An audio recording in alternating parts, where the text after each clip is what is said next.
So this idea of exceptionalism for the Zionists, I think, is not just for the Zionists, it's also for the European and the Americans. They believe themselves to be exceptional to all the laws and rules. They always talk about the international rule-based system. What does that even mean? Which international and which rules?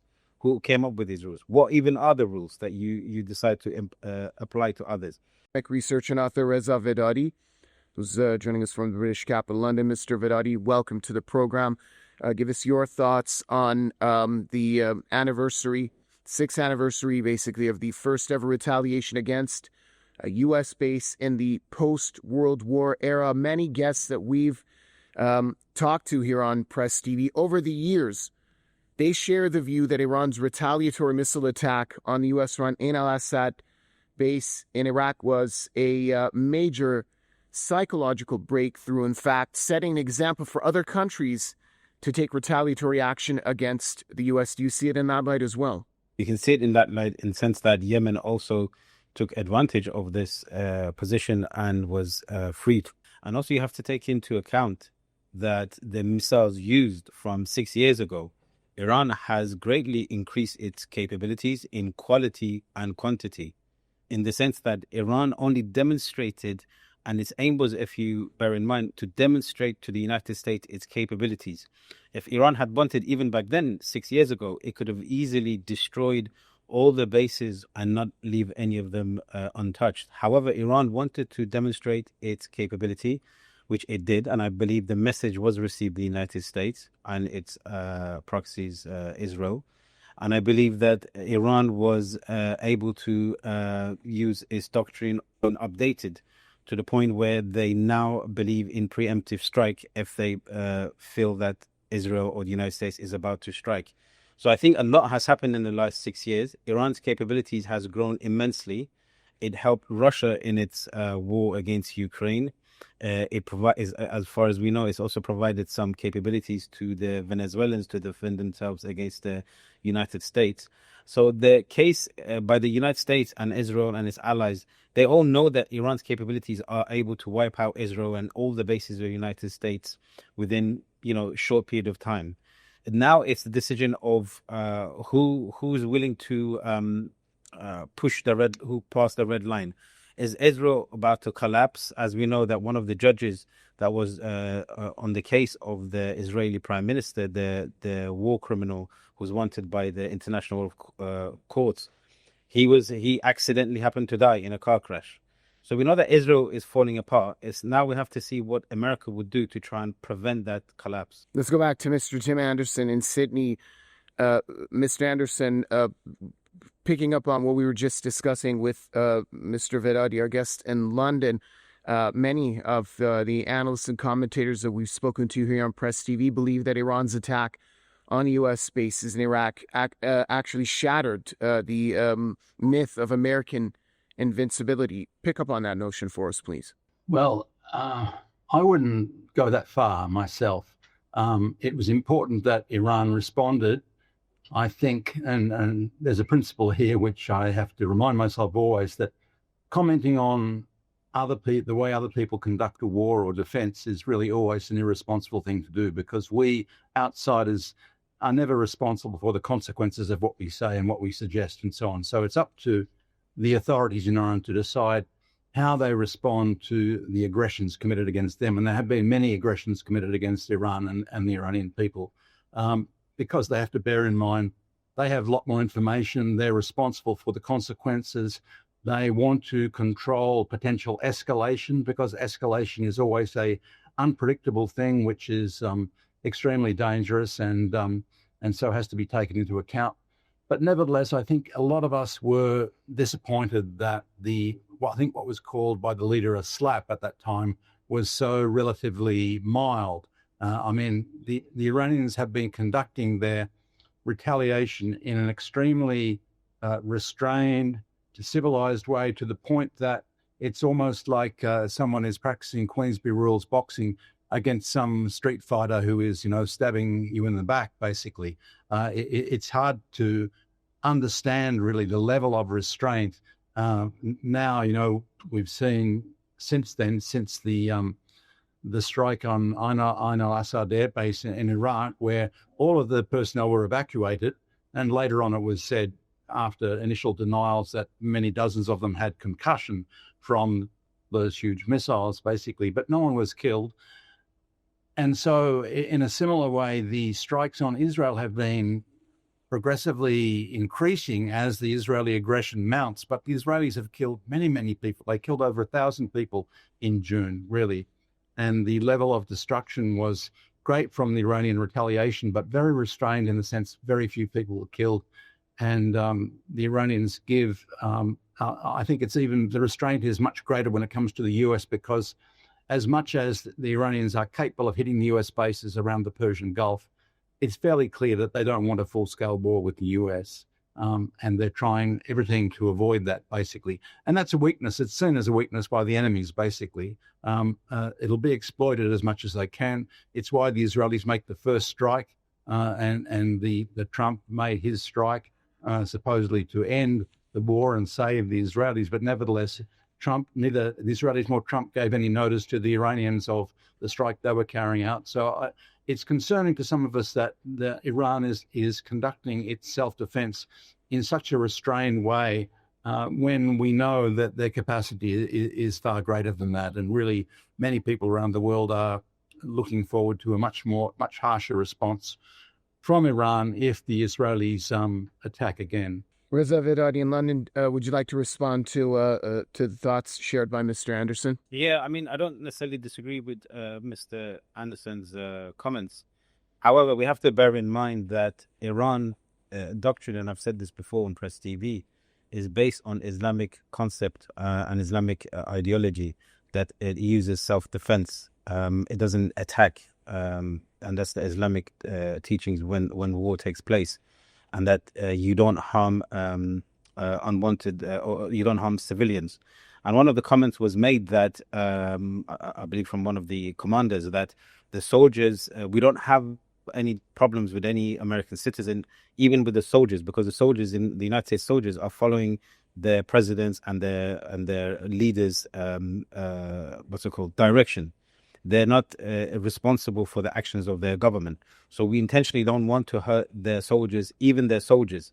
And this initially, myself, I used to think this as a kind of weakness. But as time has passed, and I have looked at the leader, Ayatollah Khamenei's lectures and speeches, I've realized that he looks not just what's in front of him, but he looks far beyond, many, many years in advance, in the sense that it has taken time. And after billions of dollars of money spent by propaganda through Hollywood, media, radio, think tanks against Iran's determination in upholding Islamic concepts, especially in war and countering the empire, has demonstrated not only to the world, but to its own people, that it's based on principled human concepts that Islam teaches. And one of them is that you don't harm those without, especially even soldiers, unless there's a necessary war.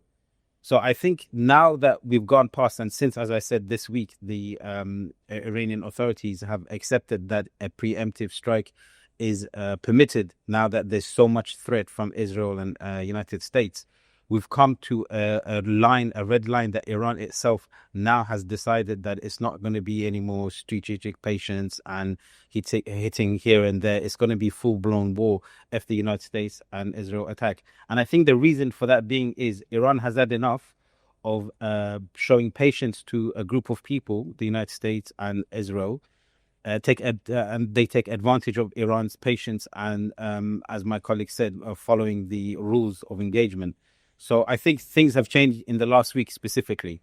So we have to see what happens next. I don't know if the message will reach those in charge in the United States or Israel, but if it doesn't, it's going to be very uncomfortable for them if war does strike. If these tankers that are coming from the United States to West Asia, if they do participate in assisting Israel, I think Israel is going to get hit harder than we could ever imagine in the last 6-7 years that we've seen Iranian capabilities. Tim Anderson, when the assassination of General Qasem Soleimani took place, Iranian officials said Donald Trump had basically turned the U.S. administration into a terrorist government. In your opinion, was the assassination an act of state terrorism? And are we seeing that trend continuing by Donald Trump even now? Well, there's no doubt that the murder of Soleimani, who was on a diplomatic mission, let's remember, to Baghdad with his colleague Mohandas, this was the beginning of a mission to try and reconcile Iran with Saudi Arabia, a mission which was ultimately completed with the assistance of China, basically. So he was invited to Baghdad by the prime minister at that time of Iraq. So there's no doubt this was an act of state terrorism. Unfortunately, and despite the demonstrative power of the attack on al-Asad airbase in Iraq, I don't think we can say that really assassinations have been deterred. At the beginning of the so-called 12-day war in June, for example, there was a very large number of assassinations of senior officials in the military and the scientists. I was in Iran a couple of months ago, and I went to the houses of some of those scientists. And of course, they had quite good intelligence where the scientists were living through their network of spies and their satellite intelligence and so on. But nevertheless, every time they murdered a scientist, a civilian scientist, and engaged in a peaceful nuclear energy program in his home, his whole family and usually the neighbors were killed too, So they are the problem of being so concerned about civilian deaths. I'm very concerned about the Iranian civilian deaths that are occurring because this monstrous machine, and really it's a combination of the US and the Israelis. We know they're working hand in glove. They have no compunction at all about killing civilians unless they are deterred substantially. And in the case of the Israelis, I think their capacity to wage war has to be seriously depleted, if not destroyed completely. They keep killing Iranian civilians. There's there was over 1,000 killed in June, Iranians, most of them civilians, mainly in Tehran back in June there. So let our concern about civilian deaths extend to civilians in Iran too. That bothers me. What sort of deterrence is there going to be? Now, there are risks involved in the retaliation, of course. We know, for example, that the Israelis are offshoring their warplanes, usually in a British military base in Cyprus, when they're conducting their war there. So that raises the stakes in the sense that if Iranian missiles decide to destroy the Israeli warplanes in Cyprus, will it be seen as an attack on a member of NATO and invite the other NATO groups to be involved? This is one of the escalatory risks that the Iranian leadership has to bear in mind. As I said, it's for responsible people to make these sorts of decisions. But there's a lot of frustration within Iran as well as without that. Perhaps the deterrent effect of the strikes so far have not been as much as they could have been. Reza Vedadi, I want you to respond to what Mr. Tim Anderson just mentioned, and also in addition to that, along the lines of the previous question, Donald Trump has set the bar pretty high when it comes to state terrorism and total defiance of international law, hasn't he? He has. I mean, you stated at the beginning, was it a terrorist act, the assassination of Haj Qasem Soleimani and Abu Mahdi Mohandas and their companions? I mean, it's not the first terrorist act by the United States, and it's not the last. The most recent one was the kidnapping of a sovereign head of state, and being flown to the United States along with his wife. So the United States is constantly breaking international law, constantly a part of, is at the moment part of a genocide in Palestine. It continuously commits war crimes. And I think my colleague raised the question about Cyprus being hit. Cyprus, from what I've just checked at the moment, is not part of NATO. It's part of the EU, but it's not part of NATO. So Iran is within its rights to hit any country that any plane is used to attack Iran with, even if they're in NATO. And I'm obviously, as my colleague made a good point, that we're not generals. We're not responsible for the collateral that is caused or the damage that is caused. But as an analyst, Iran is already fighting the NATO, because it was NATO that was supporting Israel during the attacks against Iran. So it's not like Iran is only fighting Israel and the United States. It's fighting support that Germany is giving, the UK, and all the other NATO countries are. So Cyprus at the moment is not part of NATO. Iran has a right to hit all of Cyprus's military bases that are hosting Israeli warplanes and other facilities to defend itself, especially if they come and attack Iran from there. So it's within its legal international right.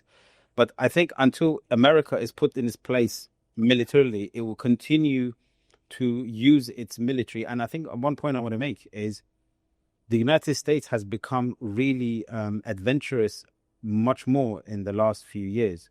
And the reason being is because time is running out. The clock is running out for its ability to prevent the shift of power economically, politically, and militarily towards the East. So through the BRICS cooperation, BRICS through the Shanghai Cooperation and other bodies that are slowly becoming more powerful than even the UN. So I think America has realized that unless it acts really fast to put countries in its place, and that's why it's threatening Cuba and Colombia, even Mexico. It wants to take Greenland. It made the excuse that Greenland is used by China and Russia. And strategically, it's important. It's thousands of miles away from America. It has nothing. Is not even next to America. There's big, massive land of Canada between it. Russia, on the other side, is next to Alaska, which is only a few hundred kilometers from the United States border. Why is it not worried about that part of Russia? So these are all excuses to try and maintain its dominance over the resources of the world, the financial mechanisms of the world, and the political mechanisms. Militarily, I think it is still a powerful military, but I think it's nowhere near its 91 peak, where it was able to attack Iraq and take Kuwait back. So I think there's a lot to be said in the next few months. We'll see what the Americans will do. So I'm going to stay with you for this next question, Mr. Vedadi, about the aims and the goal of the assassination of General Qasem Soleimani. Back then, the Palestinian resistance said that the U.S. assassinated General Soleimani in order to expand Zionism in the region. Haj Qasem was very crucial in defending the region against Daesh, which was the birth child of the Israeli and the US project to try and destroy Syria, try to fragment Iraq, and then attack Iran and put pressure on Iran. And I remember that during the time of the attacks, a few months before that, I was in Iraq, and we were visiting one of the holy shrines in Samarra in Iraq, north of Iraq. And we knew there was some commotion, but we didn't know what it was. Only afterwards, when we left that region, that we realized that there's talk about, extreme groups like Daesh that are starting to infiltrate and take over. That's why there was no pogroms in that part of Iraq. So it had the whole project of Daesh had a major impact on the Iraqi society, on the tourism, on the economy, as well as Syria. Obviously, we saw the civil war that has destroyed a country that has, before the 2014 or 13 civil war, was a rich and vibrant country. Many people visited it and people were living their lives. Obviously, no country is perfect. It has own problems, but there were, Syrians were overall happy. However, Haj Qasem Soleimani stepped in because the United States advised the Kurds and the Iraqis that they can't help them. So Qasem Soleimani, within 24 hours, arrived with a small group of other commanders, and he managed to galvanize the Kurds to defend themselves against Daesh. And he replicated that in Syria, and his advice and support to the Palestinian and to the Lebanese was crucial, because he wasn't just, if you look at it just as an Iranian, you don't see his impact. If you look at him as a person who was trying to prevent the spread of Zionism, the spread of the Israeli cancer across the West Asian region and the American empire, you see that he was very capable. And not only was he capable on the field, he was able to discuss these issues with heads of state. He was responsible in visiting President Putin in Russia and explaining to him that if Russia doesn't get involved, it could be detrimental to the region and future for Russia, as then the extremism will spread back again into Chechnya and those areas where Russia had fought extremism before. So he was not only a very capable commander, one of the best commanders of the era, but he was also a great diplomat and statesman. However, he always stated he never wanted to change his military shirt or his combat shirt into a suit and end up being behind the desk. So God answered his prayers and made him a great martyr, and because of that, his legacy continues to live forever now. Tim Anderson, there's some serious hypocrisy here as well, because if this was an illegal act, if it was state terrorism, if it was in contravention of international law, nobody in the U.S. administration has been held accountable for the assassination of General Qasem Soleimani. So what if the roles were reversed?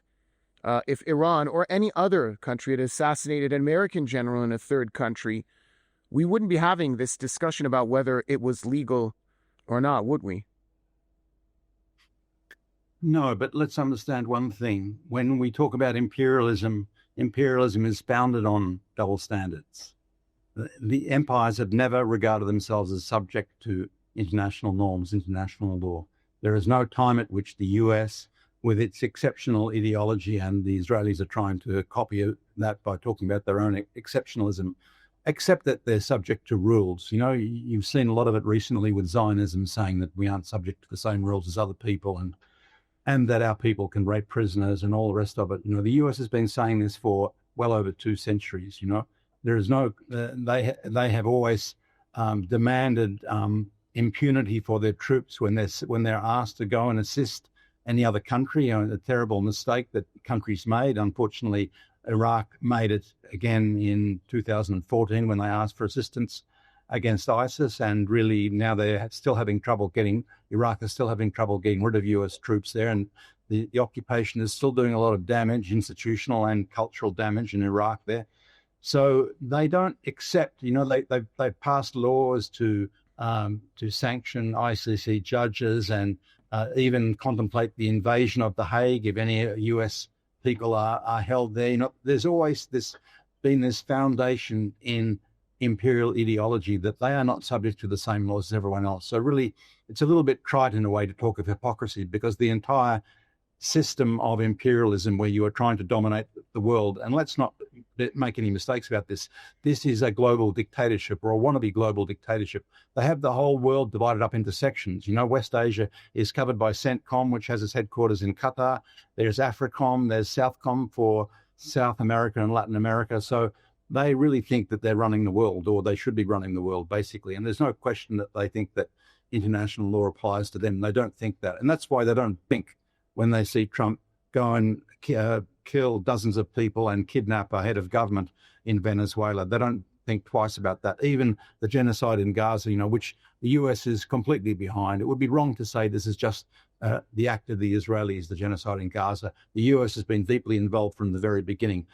And I mean by that, involved at a command level in what is going on in Gaza. The head of CENTCOM has been visiting Tel Aviv regularly to command what's been going on in Gaza and the West Bank, for that matter. You know, so there's no. It's almost misleading to say that there's hypocrisy involved what the US does. The entire system of US imperialism is founded on double standards. Let's remember that. Reza Vedadi in London, would you like to expand on this, on the sheer hypocrisy in this scenario, as Mr. Anderson was just mentioning? The prime minister of the Zionist regime has a warrant out for him, but he's able to fly across Europe and there's no problems for him. However, if President Putin decides to go to any country that's part of the Hague Convention or the ICJ Convention, then he may be arrested, and he's threatened to be arrested. So there's double standards right now, and we can see that right now. And the double, as Mr. Tim says, he's right. There's the double. To say that the empire has double standards is accurate, but to say that it's hypocritical is slightly misleading, because it's always been the case that they are the civilized ones. And this goes back to, if you read the work of Edward Said, where he, you know, crystallizes Orientalism, where the West, which includes Europe and America, see the East. And when I say the East, it includes Africa and Latin America as well, that they're all below anything that the West does, anything that the Occident does is fine, even if it's breaking rules that it has set up itself, because it's above those rules. So this idea of exceptionalism for the Zionists, I think, is not just for the Zionists, it's also for the European and the Americans. They believe themselves to be exceptional, to all the laws and rules. They always talk about the international rule-based system. What does that even mean? Which international and which rules? Who came up with these rules? What even are the rules that you decide to apply to others? For example, Trump, he texts about if there's any crimes or any protesters are shot in Iran, America will get involved. And we only saw a couple of days yesterday that the ICE, the American police responsible for immigration, is shooting American citizen, a lady in her car with her child and her partner on the side. Why? Because she wouldn't stop when they all ordered her to stop, even though she hadn't committed the crime. And this is not the first case. There's many cases where they've arrested and killed and attacked American citizens. So the country itself is a contradiction. The United States itself lives a contradiction of telling the world to follow human rights rules. If they don't, they'll get involved. However, the United States government itself has become a rogue regime and is killing its own people. Not only is it killing Venezuelans and Iranians and Palestinians, it's now turned its own people and is fighting its own people. And I've predicted this, and I don't think it's far off to say that it's possible that the United States may go into some kind of civil war because of all the crimes that is committed around the world will come back and eventually haunt it. So I think there's a lot to be said about this idea of double standards by the West, not just the United States, but by the West as well. All right, thanks a lot, gentlemen. That brings us to an end here on this segment of Press TV's rolling coverage of the 6th anniversary of the Iranian retaliatory missile attacks on US Ain al-Asad airbase in Iraq.